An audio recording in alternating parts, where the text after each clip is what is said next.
Bonjour à tous et bienvenue au BIP. Cultiver des fruits et des légumes dans un conteneur maritime. Est-ce que c'est possible? Eh bien oui, et l'idée est dans cette boîte. Vous voyez ce conteneur? Eh bien on peut produire des fruits et des légumes en milieu urbain. Je sais, c'est dingue, je vous explique. Vous êtes bien au Bureau des idées internationales en innovation et initiative positive. Veuillez patienter quelques instants, nous allons répondre à votre message après le BIP.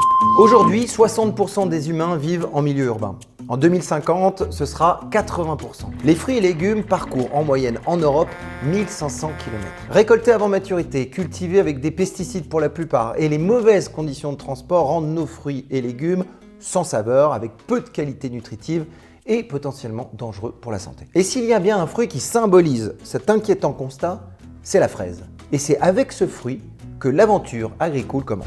Guillaume et Gonzague, fils d'agriculteurs, ont l'habitude de manger des aliments de qualité avec du goût et une empreinte carbone réduite. Alors quand ils s'installent en ville, pas question de changer ses bonnes habitudes. Janvier, ils commencent à cultiver des fraises dans l'appartement de l'oncle de Guillaume. Mars, ils cultivent d'excellentes fraises dans cet appartement, mais pas de quoi alimenter une ville entière. Avril, ils découvrent, ou plutôt regardent d'un œil différent, un container stocké dans la ferme des parents de Gonzague. Et là, l'évidence, ils produiront leurs fraises dans des containers. Aujourd'hui, après 3 ans de travail et une équipe renforcée, Agricole est capable de produire 60 barquettes de fraises par jour localement en milieu urbain dans un container maritime. Concrètement, dans cette boîte de 12 mètres de long, 2,50 m de large, les fraises poussent à la verticale sur des tours face à des diodes électroluminescentes développées par la start-up, enfin des LED quoi. Le système n'utilise aucun pesticide, que des engrais biologiques, très peu d'eau qui circule en circuit fermé.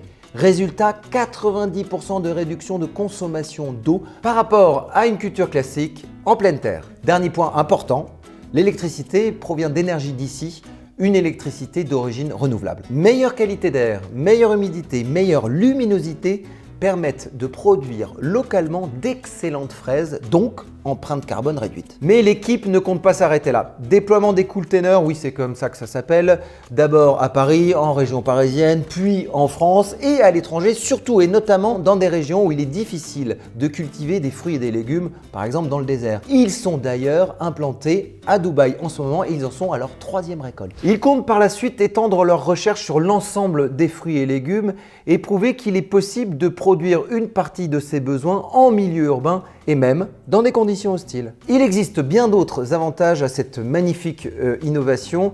Je vous ai mis tous les liens et infos complémentaires dans la description de la vidéo. Et si vous voulez continuer à recevoir du positif, abonnez-vous au BIP. Et n'hésitez pas à liker, partager, commenter, poser une question. Et en attendant de vous revoir, je retourne à mes recherches. À très vite. Ciao!